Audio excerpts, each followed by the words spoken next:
Hi, good day, everybody. Today we're going to talk about Mark Twain's A Connecticut Yankee and King Arthur's Court. I believe for me, this is my favorite Mark Twain book. I really love it. It covers so many topics, and it's got humor in it. It's got a very cool insight, I think. And I believe it applies to our day as much as it did in his day. I believe it was written in 1888, if I remember right on top of my head. He written over many years. The beginning of the book is very humorous, but by the end of the book, it gets kind of dark and it kind of ends in a tragedy.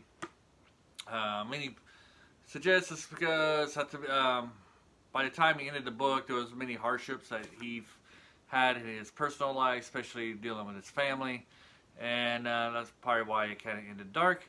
But I really love this book. It touches on many, many topics.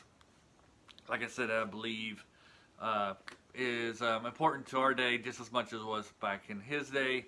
One of those topics or subjects he covers is the idea of what it is to be a man, and in particular chivalry. And I guess I should start kind of with the basic plot of the story is that Hank is a guy. He's an engineer who lives in the present, in the 1880s. He gets knocked in the head, and somehow this transports him back in time, and also it transports him from England back to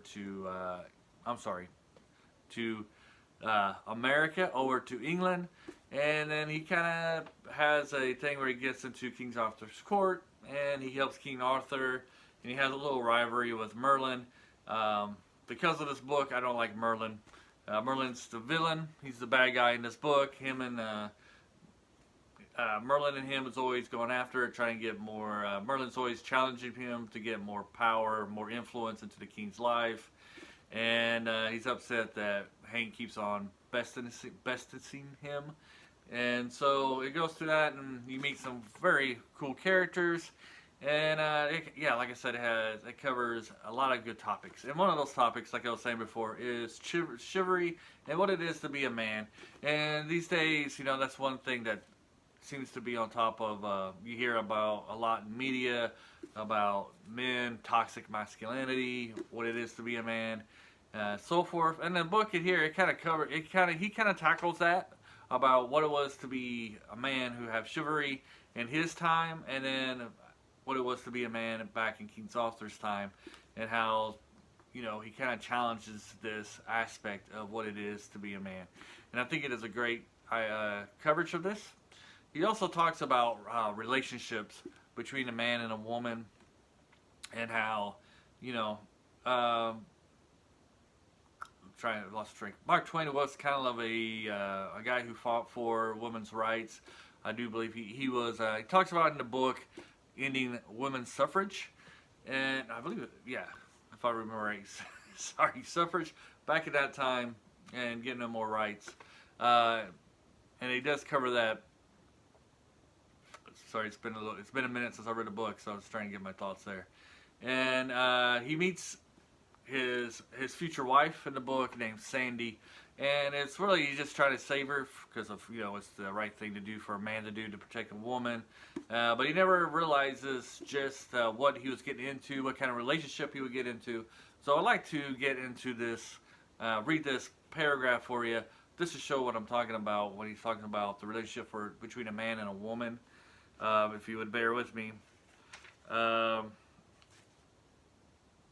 So one thing he talks about, he says, "Now I didn't know I was drawing a prize, yet that was what I did draw. Within the 12th month, I became her worshiper, and ours was the dearest and perfect comradeship that ever was." And I should say this is after they got married. "People talk about beautiful friendships between two persons of the same sex. What is the best of that sort, as compared with the friendship of man and wife, where the best impulses and highest ideals of both are the same? There is no place for comparison between the two friendships, the one earthly, the other divine." So I really like that paragraph, because it really talks about when you have yourself a spouse, and how much that can really flourish when both people in this relationship have the same goals, the same ideas, and how they can be this bond and how it's going to grow to be so divine and happiness. And that you really should look for somebody, a wife or a husband, that is your best friend. Then your spouse should be your best friend, and that if you can get that, you'll have a beautiful marriage, and you will never be as happy, and you have somebody there to celebrate in your glory and be somebody there to help you and in the downtime. So I think that's a great passage, and then the book covers this so well. When he first meets Sandy, he doesn't really have too much respect for her. You know, she's just like a woman for him. I should say, but she's just like an ordinary woman, and sometimes she gets annoying to him. But as he sits there, once they get together and they get married, you see their relationship blossom. There's a part where, and to cover this at the same time, where him and King Arthur are slaves. They get sold into slavery, and it was her who hunted him all over London looking for him and tries to find and finds him. And this is another thing that this book kind of covers, is about slavery in a different way. He makes comments about the Southern whites at this time period and how they fell for the leadership of the South and were kind of led on to do things that weren't so good. He kind of talks about how that applies into the people and King Arthur's time as well in this book.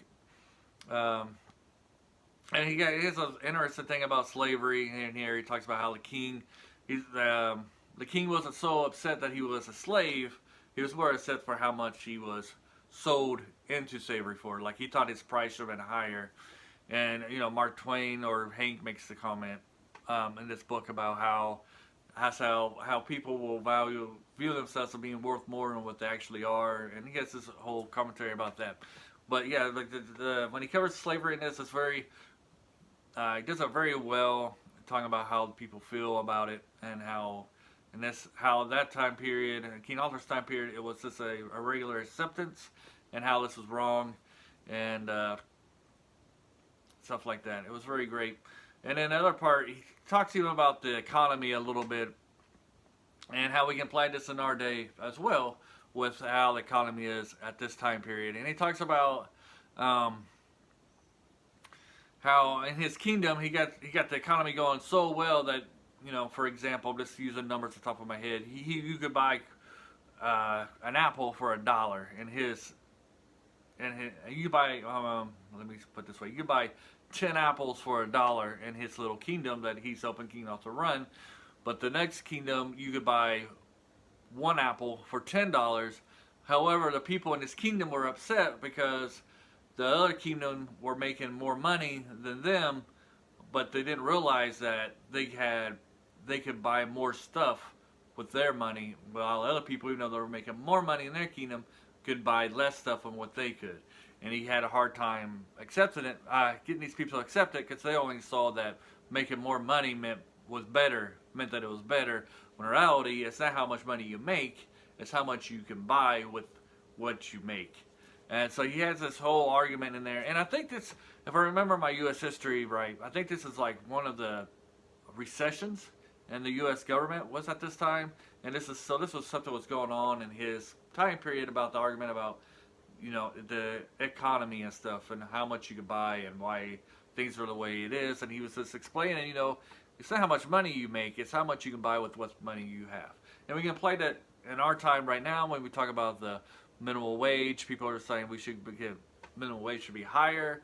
And personally, to me, raising minimum wage is just kicking the can down the road, because you're always going to, I mean, pretty soon you'll be making $50 an hour for minimum wage and still won't be able to buy anything. The goal should be not raising minimum wage, but should be lowering prices so we can buy more for what we make. That's my personal opinion about that. So I think Connecticut Yankee and King's Arthur's Court is definitely something you should read especially if you're interested in fantasy, because it is time travel. If you're going to a distant land, and it talks about science in here as well. How Hank is able to use his knowledge of science in order to defeat Merlin, and a lot of times, and then Merlin ends up being a real big jerk there at the end of the book. But I won't spoil that for those who haven't read it. But you definitely read this. You'll laugh, you'll cry, you'll be on the edge of your seat. It's definitely a great book to read, and something that I think every American should read this book because it is covering American culture, especially back in the 1880s and that time period. And it's a very good book about that. And it's like I said, it applies to our day about what role of a man, chivalry, what it is to be a man. It talks about economics. Very briefly, it's not like a whole. It's only like maybe 2 pages about that part. It talks about slavery. It talks about how political leaders can lead their followers down wrong paths. It talks about that. Like I said, about the white Southern man. He talks, and this is just very brief. I'm just talking about. He does it so well that these topics he usually covers are like 2 or 3 pages at the most, but it's mostly about his adventures. How the arguments between him and Merlin, going out into rescuing damsels in distress. Guess like the slavery part is actually like 2 or 3 chapters because him and King Arthur get sold into slavery, and then it talks about the stuff they have to do. Like it has chapters about what they're doing while they're slaves, trying to escape it. So it's a great book. Highly recommend it. If you read the book, leave a comments below if you liked it or not. And hope you all enjoyed this video. And then I guess I should go on before I end just to talk about in the next video. We'll be talking about an anime and how the relationship between a man and woman, how that should evolve and what you should look for, and talk about the other aspects of that anime. I think it's one of my favorite animes. I'll just rewatch it over and over again, and I'll get more detail into that next time. Like I said, Gilbert, no, I cut that part out. Anyways, Gilbert Earl Jr. will be joining us next week, probably. We'll be talking about Wheel of Time. I think we'll be talking about, I know we'll talk about Wheel of Time for sure, and maybe some other videos. All right, have a great day, and bye.